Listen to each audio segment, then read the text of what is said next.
welcome back to Get Kitted Up. Today we're going to be taking a look at the Argyle and Sutherland uniform, but first thing first, I believe we're going to need a period action man. I believe it was hard hands and painted hair. I don't have one at the moment with the hard hands. I have one painted hair and gripping hands, so we're going to be using him. I do actually prefer them because you can grip the weapons a lot better. And also he's got some replica parts. He's got a 40th sporran. I think the belt he'll be wearing will one that was made by someone, a replica for now, but eventually we can look to buy all of the original stuff.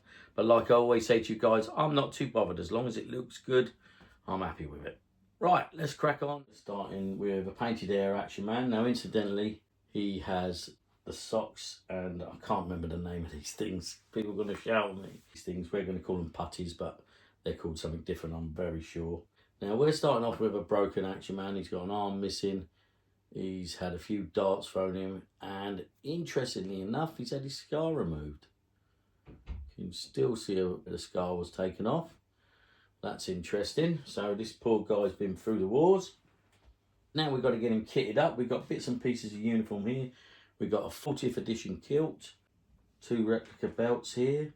It's great. Still got to find a bayonet for him to go in the frog. We've got a 40th sporran, and we've also got our replica sporrans who were made by an unknown person on eBay. So they're really cool. I don't think they're far off. So whoever you are, well done. A little bit of paint on the top of the tassels up here, and I think that won't be far off. I'm still out to make my own out of this fake fur. I've done a bit of research, and the sporrans were made out of horse's hair, I believe. So I don't think I'm going to be far off with this. I think I'm going to be able to make something pretty cool out of this and that. Going to take a little bit of time. We'll do that in a making it and faking it episode. And I do plan on getting another one of these guys. So hopefully by the time we get the uniform, I'll have something made out of this. The only part I'm struggling on at the moment is the top. I'm thinking milliput, or maybe I could get someone to design me something so that I can 3D print it. We've already established he's been through the wars. I've got a replacement arm. Obviously this isn't as vintage as his. I think this might be a 40th. I'm not sure, but we're going to have to go ahead and replace his arm. There you go. Right, so next thing I believe we're going to have to get the kilt on him. I don't fully understand how this goes on, so bear with me. It could go on the wrong way. You guys will be the judge of that. There you go. And there's the kilt on him, looking dapper. Right, I've noticed there's a couple of hook and eyes on this. If you can just see that, let's get it on the white background, like hanging down there. Just inside the jacket, you've got one here just hanging on for bare life. And you've got one this side. Now, I don't know what they're for. Once the jacket does up, they hang down just there. I presume it's something to do with the belt or even the sporran. I'm not 100% sure. Let's go ahead and get the jacket on him. Come on, mate, jacket on. There you go. Right, next we need a Glengarry cap. Now we've got several of these, and this is the best one I've got. It's actually got the cap badge. This could be a 40th actually, I believe, but like I always say, I'm not a purist and I don't care. Right, come on in. Glengarry on, mate. There you go, Glengarry on, looking really dapper. Right, next I think he's going to need a pair of hands. Now I haven't got any hard hands at the moment, so for now he'll be wearing some gripping hands. Right, now he's got a pair of hands. We're almost there now. This is the 40th sporran I've got. Right, so we're going to attempt to get this on. Remember I said this doesn't actually fit round the action man. I really struggle to get this round him. I'm not sure if there's something I'm doing wrong. You guys will let me know, won't you? But that is way too narrow to get round him with the jacket on. Right, I can't get the belt to do up at the back, so believe it or not, I've had to put a dab of glue on there just to hold it together. The glue's not affected anything, I've hidden it well. But unfortunately, I can't get the belt of that to do right up. People have shown me pictures that theirs do up fine, but mine don't. I don't know what I'm doing wrong here, but maybe you guys can point that out for me. So now I'll put it under the jacket and down the front here. So I've done it like that for now. Right, next we've got his belt. Now this is a reproduction by Doncaster Steve, I believe, and these are really cool. Really well made, so thank you. I really like this. This is awesome. Right, let's get this on him. We've got to find him a bayonet and scabbard, but we can give him an SLR. We have got an SLR over here with original elastic strap. So let's go ahead and give him that. Yeah, mate. There he is with his SLR. Got all our spares here. We've got a spare stickers from Actuman HQ because we're going to at a later date be repairing our Glengarry caps. And we've got our replica sporrans, another replica belt. So hopefully down the line you'll be seeing another one of these guys. Right, next let's have a look in the book. Okay, I found him in my book. So let's go ahead and have a little read about this guy.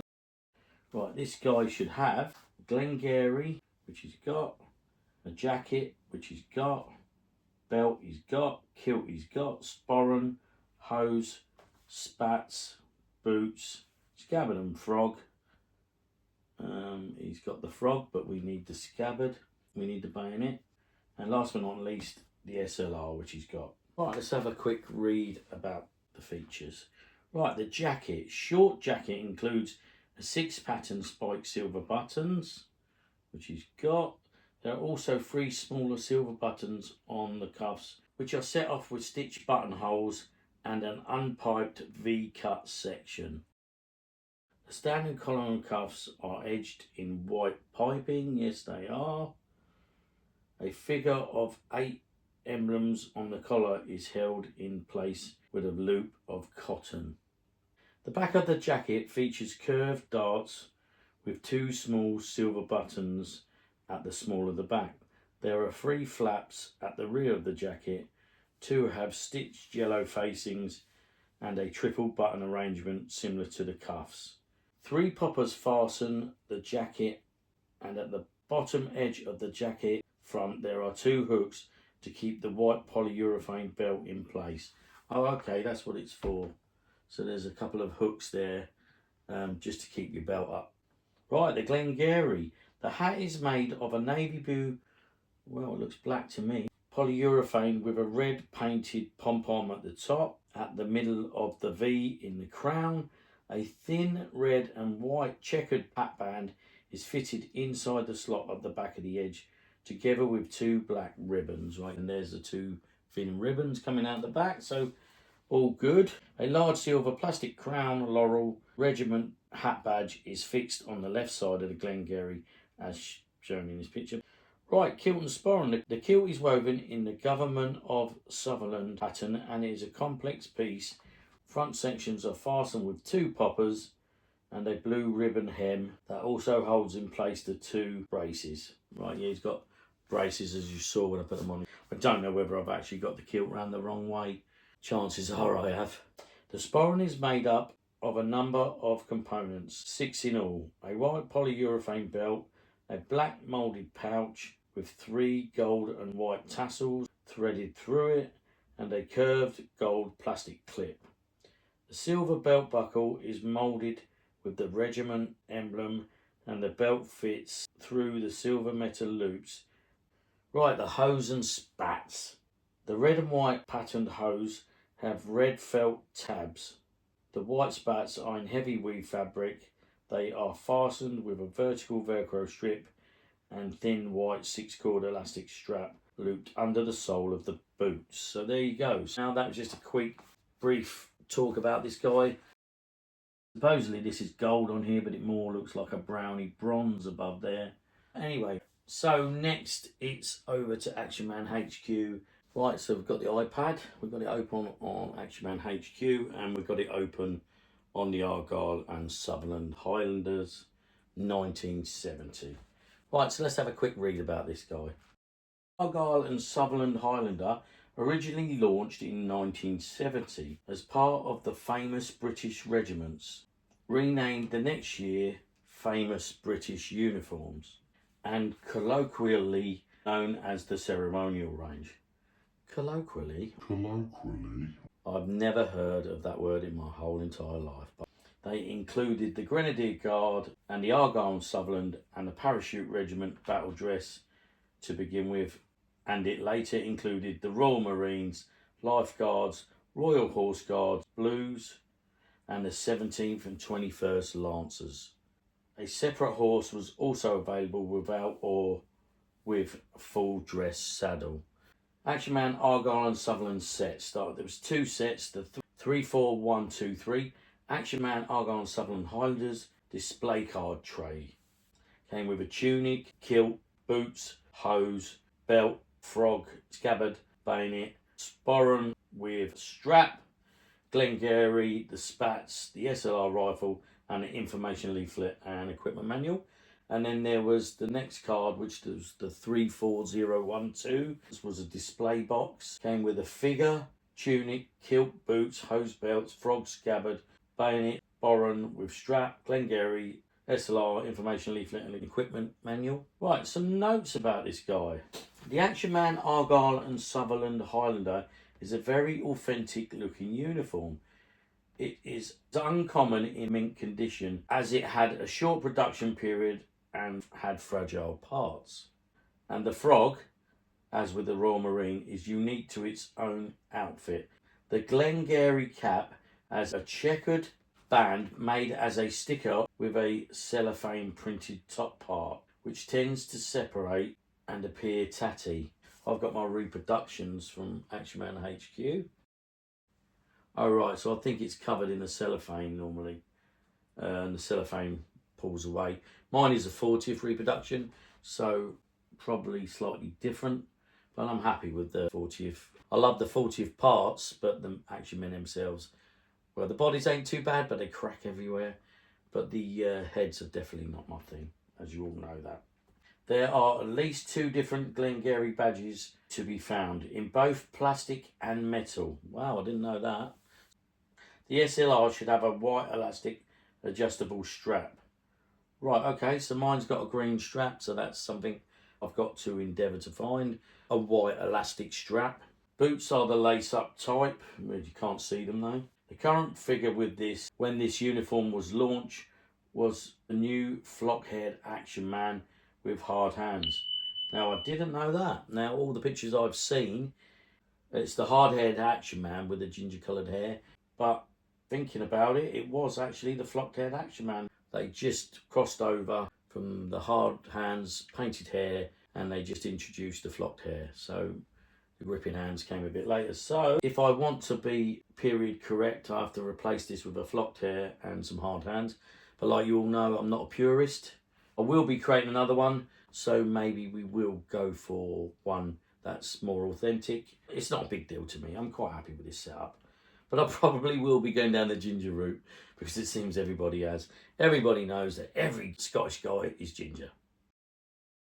Painted head Action Men in the images date from 1966 to 1969, chosen for display only. So that explains it now. Painted head was 69, which was the year that I was born, funny enough. So that's something for me to remember because of Action Man HQ, that the painted hair stopped the year I was born. So the dates were 1970 to circa 1972. So we've got a few things to bear in mind with this guy. We need an SLR with a white elastic strap. We've got a replica belt, which ain't a problem. I think that's fantastic. Whoever made that, well done, mate. That looks fantastic. We've got a 40th sporran, 40th kilt. I believe replica socks as well. I'm not 100% sure on that. Also, we've got a 40th Glengarry. Now, again, I don't mind replica or 40th parts, especially if some of the original parts are hard to come by and are starting to look pretty tatty. All that's left to say to this guy is Argyle and Sutherland Highlander, get over there. Right? Yeah. Right, this guy's actually not going to live in the cupboard for now. He is going to live over there on the stands over there with my Grenadier Guards until we find him a place in the cupboard. Right, here he is, our Argyle and Sutherland. He still needs a few bits doing to him. We need a new white strap for his SLR and other bits and pieces. And we're going to be making another one, and we're also, in the making it and faking it episode, we're going to have a go at making our own sporran. Please like and subscribe, and I'll see you in the next exciting episode.